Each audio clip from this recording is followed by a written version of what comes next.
Hello friends, today I am going to start with 10th standard science lecture number 2 effects of electric current. So students, in last lecture we have studied energy transferred through the electrical circuit. Today in this video we are going to study about heating effect of the electric current.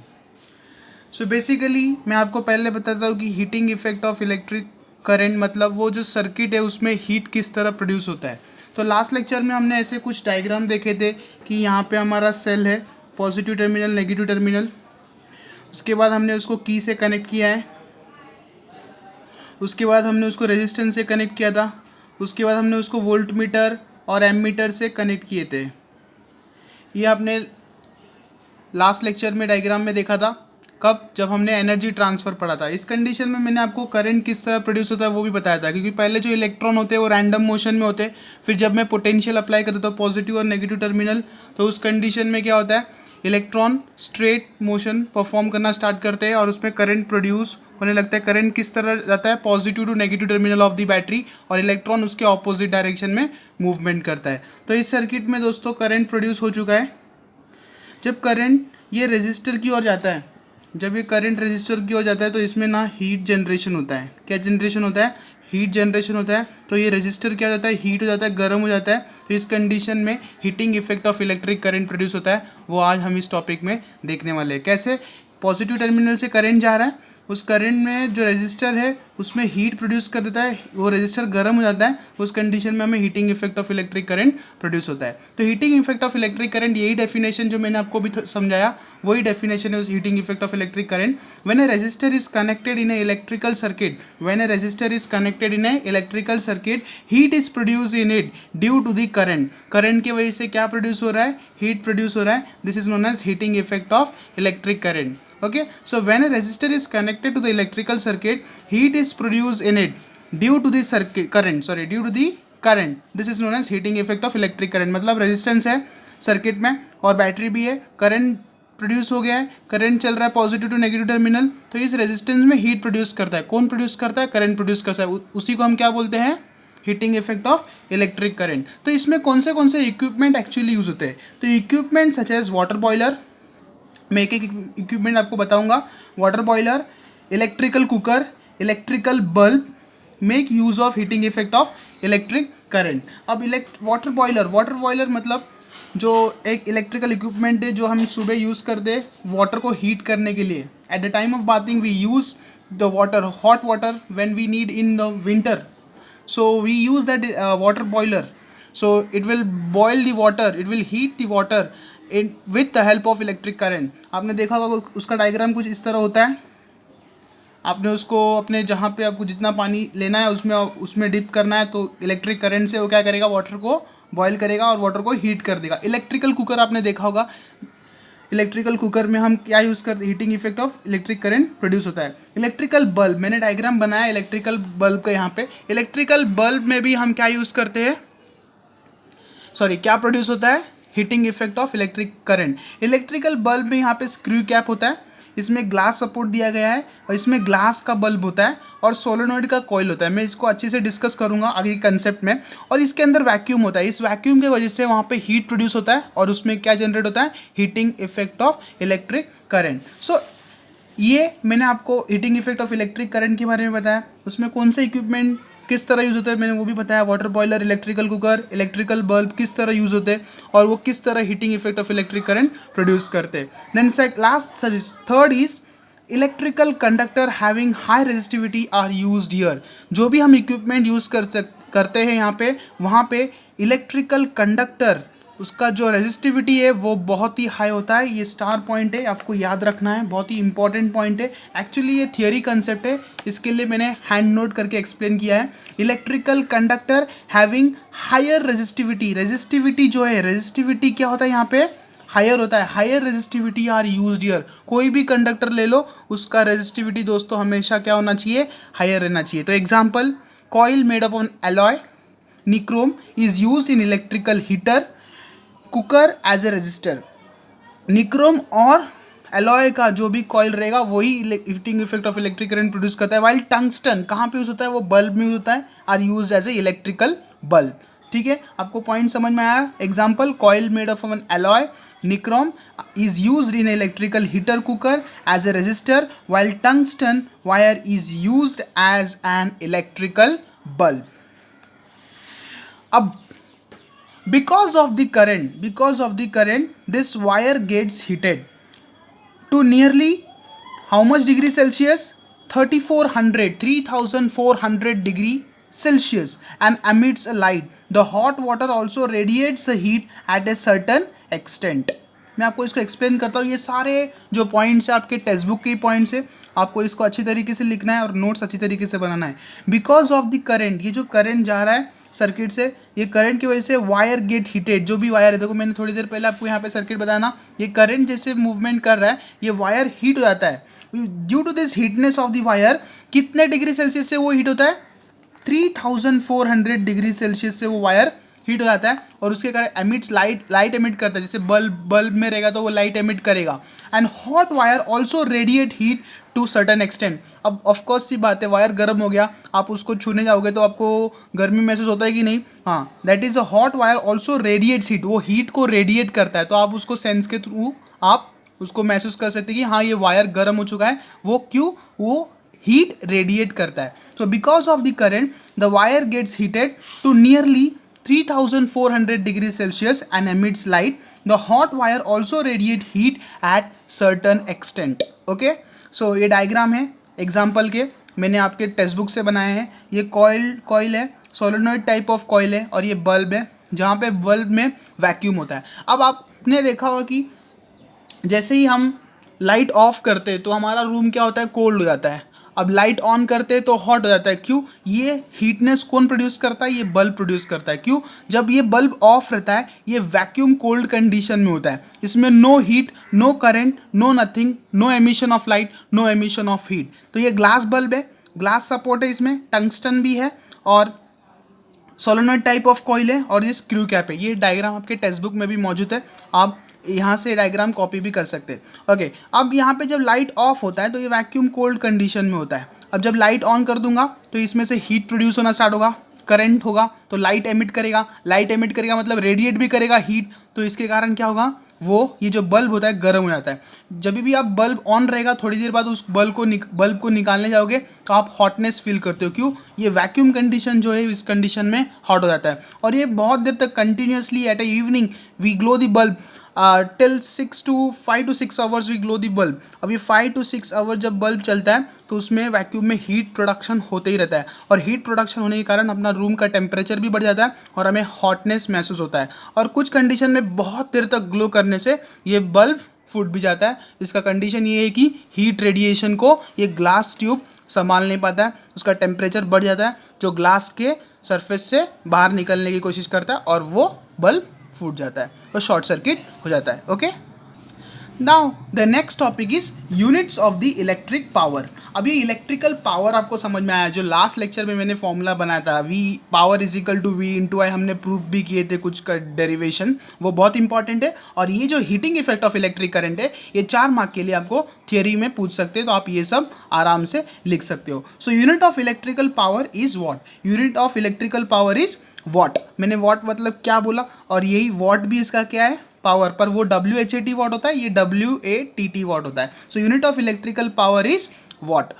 It is very small unit, ये बहुत ही छोटा unit है। Hence 1000 watt is equal to 1 kilo watt. 1000 वॉट कितना kilo watt होता है? 1 kilo watt. जैसे कि 1 gram is equal to 1000 kg, ऐसे 1 वॉट भी कितना होगा? 1000 kilo watt. Okay, are use as a unit to measure the electrical power in a practice if 1 kilowatt. Okay, so power for 1 hour, 1 our के लिए हमें power निकालना है, it will be 1 kilowatt पर आवर। ओके, हम time निकालते ना, हम वेलोसिटी निकालते, वेलोसिटी मीटर पर सेकेंड, किलोमीटर पर आवर। ये व्हीकल है, मेरा बाइक है, मैं ट्रैवल किया घर से लेके क्लास तक, हाँ इतना मीटर इतने टाइम पे पहुंचा, मतलब 2 kilometre in 20 minutes. So 2 kilometer per 20 minutes. This is the speed of the bike that which you are driving. Okay. Now यहाँ पे पावर कैसे कैलकुलेट करेंगे? पावर इज 1 किलोवाट पर आवर। यहाँ पे पावर जैसे प्रोड्यूस होगा, power energy consumed upon time required, what is power? V into I, that is energy consume divided by time required. Power का ये जो पावर है उसका यूनिट वर्ड तो आ गया, पर इसको कैलकुलेट कैसे करेंगे? It is a power is a one, power is a energy consumed divided by time required. It is a power is for 1 hour, it will be mean of 1 kilowatt per hour of the electrical power, sorry, electrical energy is used. So power is what? V into I, that is energy upon time required. So 1 kilowatt is equal to 1 kilowatt is equal to 1000 into 3600. अब 1 kilowatt हम कुछ 1000 into 3600 क्यों किए? ये kilowatt पर our में दोस्तों, kilowatt पर आवर में, तो 1000 क्यों किया? 1 kilowatt is equal to 1000 watt. मैंने आपको बताया ना थोड़ी देर पहले, 1 kilowatt is equal to how much watt? 1000 watt. 1000 watt तो 1000 लिख लिया, और टाइम 1 आवर है, 1 आवर को हम सेकेंड में कैसे करेंगे? 60 minute is equal to 1 hour, 60 second is equal to 1 minute, तो 60 इंटू 60 3600, दैट इज 3.6 इंटू 10⁶। मतलब कैसे? ये 2 जीरो और ये 3 जीरो मिलके कितना हो गए? 5 जीरो, तो 36 इंटू 10⁵, और ये 3.6 इंटू 10⁶। क्यों? ये 36 इंटू 10⁵ था ना, 3.6 लिख रहा हूँ, मतलब एक 10 में ऐड कर रहा हूँ, तो क्या हो जाएगा? 10 into 10⁵, that is 36 into 10⁶, that is watt second, that is nothing but 3.6 into 10⁶ joule. Okay, now several times we have read or about the building catching fire due to the short circuit. हमने देखा है हमारे जो building complex में short circuit हो जाता है, क्योंकि जो बिल्डिंग का जो फ्यूज़ है वो वायर कैच कर लेता है. Sometimes if we switch on the equipment in our hand, the electrical fuse wire melts and the electrical supply shut down. Let us discuss in this case. Now, आपने देखा होगा अपने building में कभी कभी शॉर्ट सर्किट होता है. वो क्यों होता है आपको मालूम है? अपना जो नॉर्मल जो ट्रांसफार्मर होता है उसमें 3 टाइप के वायर रहते हैं. एक न्यूट्रल वायर होता है और एक लाइव वायर होता है. ओके, न्यूट्रल वायर न्यूट्रल होता है और लाइव वायर मतलब जो आपके घर से कनेक्टेड है वायर. ठीक है, अब वो ट्रांसफार्मर में जब हीट जनरेट होता है ना दोस्तों, वो ट्रांसफार्मर जो आपका मेन ट्रांसफार्मर है, आपने देखा होगा अपने एरिया लोकेलिटी में कुछ ब्लास्ट होने का आवाज आता है. क्यों? वो ट्रांसफार्मर हीट होता है, उसमें हीटिंग इफेक्ट बढ़ जाता है, उसके कारण हो क्या होता है? ब्लास्ट हो जाता है, शॉर्ट सर्किट होता है, घर का लाइट आपका चला जाता है. उसी कंडीशन में बिल्डिंग में भी फ्यूज़ होता है. ट्रांसफार्मर एक बड़ा फ्यूज़ है, उस फ्यूज़ से लाइट आपके घर की आ रहा है, मतलब आपके बिल्डिंग के कॉम्प्लेक्स में आ रहा है. बिल्डिंग के फ्यूज़ अटैच है, वो फ्यूज़ से आपको घर घर के लिए लाइट कनेक्टेड किया गया है. तो ट्रांसफार्मर से लाइट कहाँ पे आएगा? पहला फ्यूज़ में आएगा. कहाँ, कौन से फ्यूज़ में? बिल्डिंग के फ्यूज़ में. अब बिल्डिंग का फ्यूज़ जो है छोटा ट्रांसफार्मर, उसमें अगर हीटिंग इफेक्ट प्रोड्यूस होगा तो बिल्डिंग का फ्यूज़ आपका चल जाएगा. उस कंडीशन में क्या होगा? आपका घर का लाइट भी चला जाएगा. ओके, इन दिस कंडीशन आपके घर में भी एक फ्यूज़ होता है, जो बिल्डिंग से लाइट आ रहा है, आपका घर के फ्यूज़ में ज़्यादा हीटिंग इफेक्ट प्रोड्यूस हो गया तो आपका सिर्फ आप ही के घर का लाइट भी चले जाता है. वही कंडीशन है. It is a type of a chain, big transformer in your locality that will be connected to the society of your building through small fuse transformer. That transformer is connected to your house circuit, that is small fuse.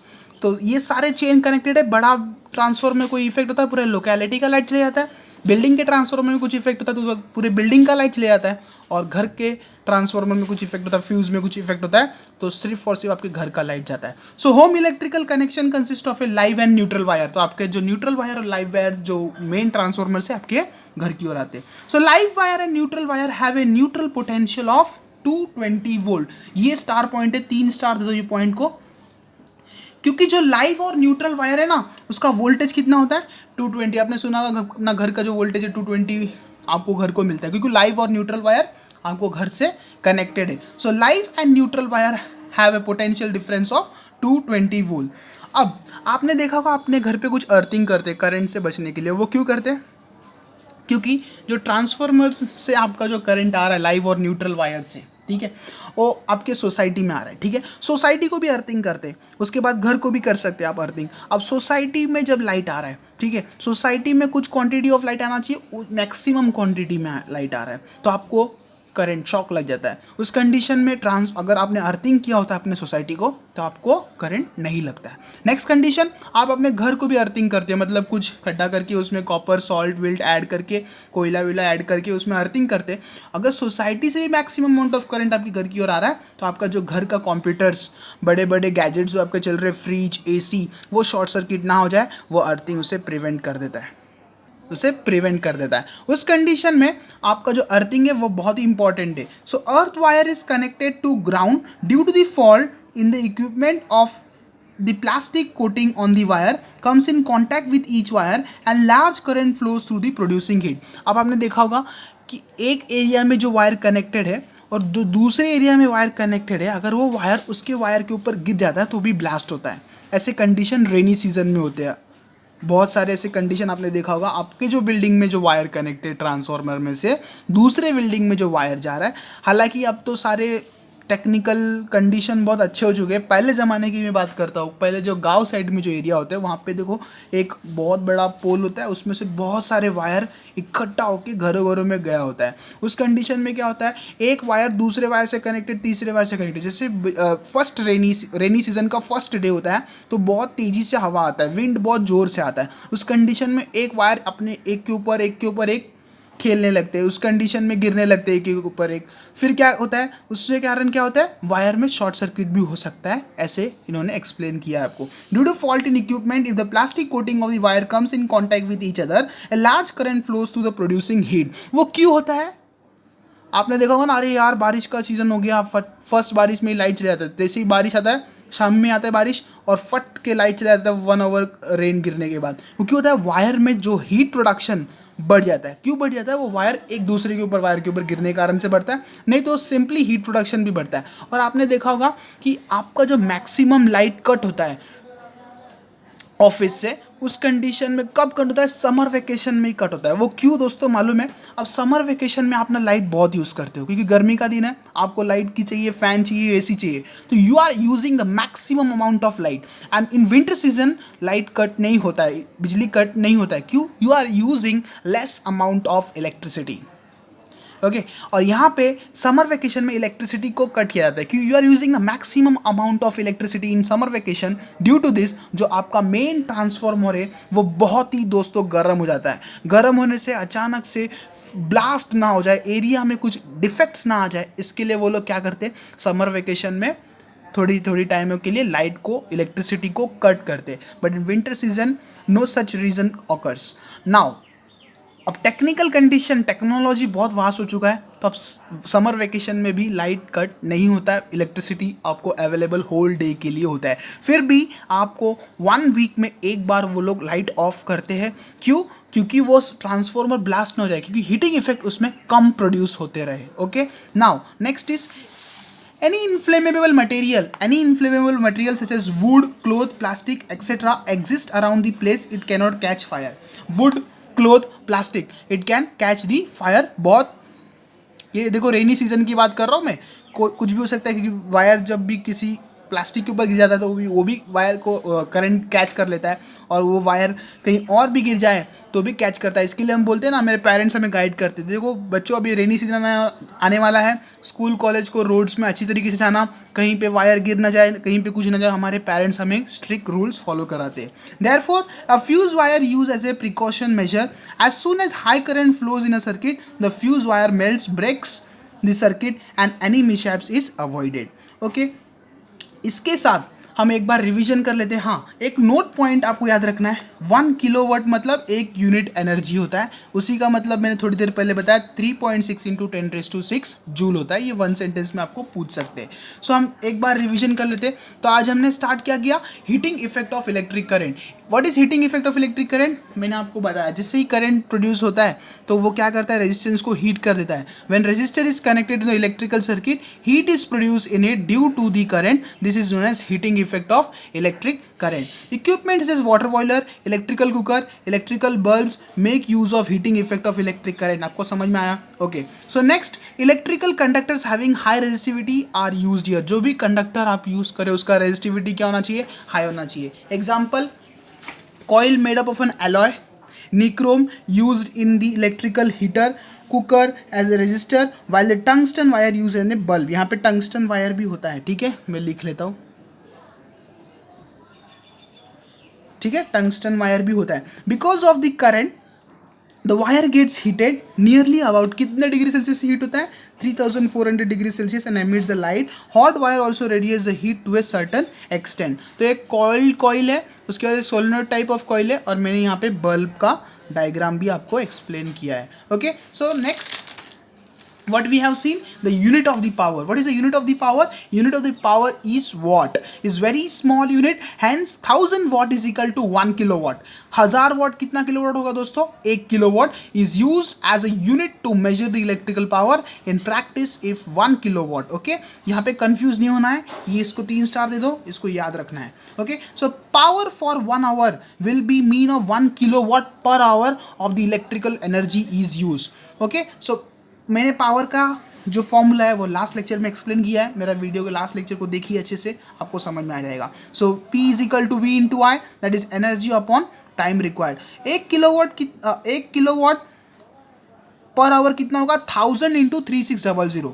1000 क्यों, हम इसको what में convert कर रहे हैं, मैंने यहाँ पे लिखा है देखो, 1000 watt is equal to 1 kilowatt. So 1 kilowatt is equal to 1000 watt into hour में, आवर मतलब सेकेंड में कन्वर्ट करना है, तो 60 minute is 1 hour, 60 second is 1 minute, तो 60 into 63 600 seconds, that is nothing but 3.6 into 10⁻⁶। ये कैसा आया, अब ये 2 0 ये 3 मिलके 5 0, तो 10⁻⁵, 36 इंटू 10⁻⁵। अब 3.6 इंटू 10 इंटू 10⁻⁵ मिलके कितना हो जाएगा, 3.6 इंटू 10⁻⁶। ये 3.6 सर कैसे आया, ये जो मैंने ना जब 36 इंटू 10⁻⁵ लिखा, इसको 3.6 लिखने के लिए एक 10 दोस्तों यहाँ पे मैंने ऐड किया, तो क्या होगा 3.6 into 10⁻⁶। So several times we have or read about the building catching fires due to short circuit. मैंने आपको बताया ये सब कंडीशन, मैंने थोड़ी देर पहले आपको बताया, ये सब आज हमने इस वीडियो में देखा। इस तरह हमारा heating effect of electric current produce होता है नॉर्मल इलेक्ट्रिकल सर्किट में। So we have completed with heating effect of electric current. Hope you understood this video properly. If you have any doubt you can ask me in the comment, okay, and if you have understood properly, please like and subscribe my channel and press the bell icon so you will get the next video notification as soon as. Thank you very much.